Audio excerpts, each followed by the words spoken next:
that this action is illegal and procedural and a blatant violation of the ODM Constitution as well as the principles of natural justice.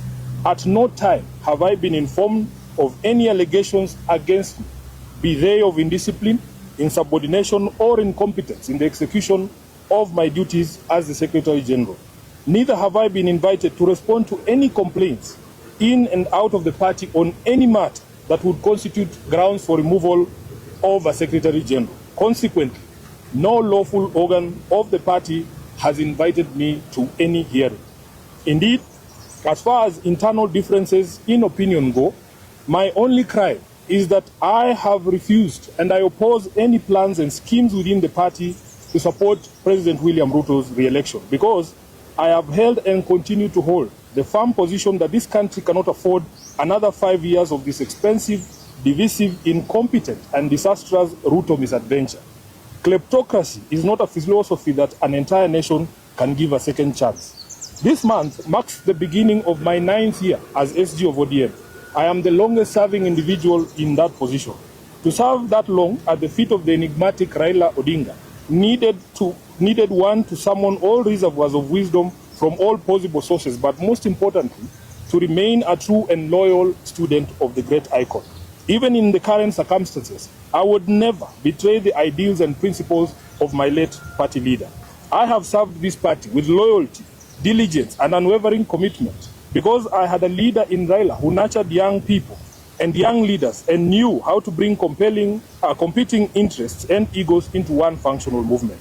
Together, we have defended the Constitution, strengthened internal party structures, and safeguarded the voice of millions of Kenyans who believe in social justice and accountable leadership. My record speaks for itself, and it always will. It is in public domain that my opposition to the party's dalliance with Ruto started long before the Right Honorable Raila passed on. He understood my reasons and accommodated them. It is also a known fact that regardless of what political deals Raila struck with different regimes, he would never have allowed his beloved party to be turned into a mere appendage of State House, where decisions are rubber-stamped after instructions are received from the regime. It is painful to note that sections of the party continue to desecrate the legacy and memory of Raila by turning this party into a theater of the illegal.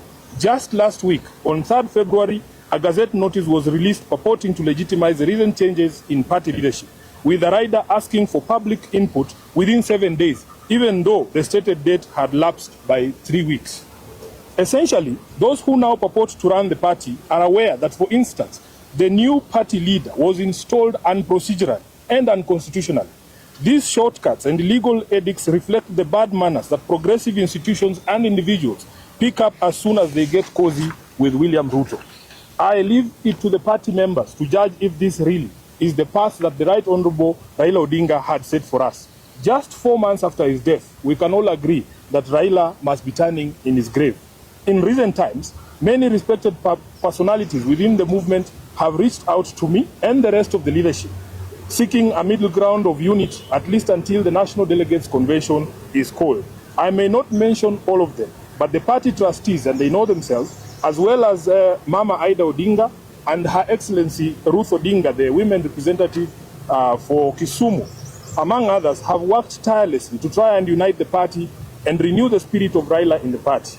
But it seems the rest of the leadership, answering to instructions from elsewhere, has been unable to embrace dialogue. I want to assure our members across the country that this is not about positions. It is about principle. It is about protecting the integrity of our party. It is about ensuring that ODM remains a democratic institution governed by rules and not by impulses. And whatever actions I take from here, obviously after wide consultations, I will do so with my head held high, knowing full well that I have never once let down my leader, the Right Honorable Raila Odinga, or the members of this party who are its backbone. As I said in Busia, Raila did not raise cowards. He did not teach us to run away from hardship or challenges, but to confront them head-on. Our party constitution places a responsibility on us to fight for ODM, and fight we shall. Through all lawful means, we shall fight for this great institution until the very end. We will challenge every illegality in the courts of law and in the court of public opinion. Surrender is not an option for us. I urge our members to remain calm, steadfast, and committed to the ideals that brought us together. ODM is bigger than any individual, and it must remain anchored in justice, transparency, and respect for its own constitution. Even as we confront the spectacle of stagnation against progress and liberal versus conservative clashes in our politics, we shouldn't fall for the allure of easy largesse and cheap promises made to the electorate for the sole purpose of perpetuating the age-old slavery visited on citizens of this nation by a regime lacking in legitimacy. I remain a loyal member and the duly elected Secretary General of the ODM party. I remain committed to the struggle for a fair, just and democratic Kenya. As I navigate this period, I ask for your prayers and goodwill, but most importantly, for all of you to remain vigilant in guarding the freedoms that Raila Odinga taught us never to compromise over. We are the generation that will reach Kana, as envisaged by the late Raila Amolo Odinga, and nothing will distract us from this endeavor.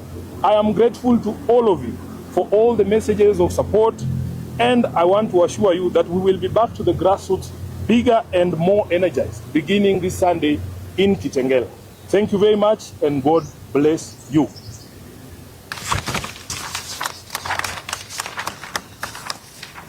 The defiance in this presser is exactly what ODM supporters have been waiting to hear.